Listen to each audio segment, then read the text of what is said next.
Hi friends, I am Tilak. You're watching Tech May Be Unique, and today we're going to see how to unmerge the cell for like 3 to 4 cells are merged. It looks like a box. If you want to unmerge the cell, you can do by this option on your WPS spreadsheet mobile. And if you are new to this channel, make sure to click on subscribe button below. We just quickly move on to the video. So how to unmerge a cell on your WPS spreadsheet, I'm just going to show. So first of all, you just want to unmerge this particular cell. So now you just click on this icon option and you just need to scroll down and you will see option on the 4 option here. Actually the merge option is selected. You just need to unselect this. Automatically it unmerged.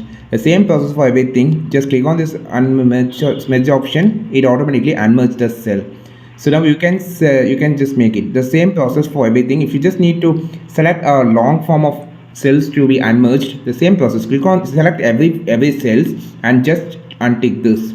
You can see the cells has been unmerged. This is how you just merge and unmerge the cell on your WPS spreadsheet mobile. It's easy and simple. You just want to select the cell first, and if you come inside this, it will show if it is on selected on the merge, you just click on this and it automatically unmerged on the spreadsheet on your WPS spreadsheet mobile. I think this video helped you a lot. Like this video, share this video, subscribe to this channel. We will meet our next video with super valuable content. This is Tilak signing off from Tech Made Be Unique. Have a wonderful day.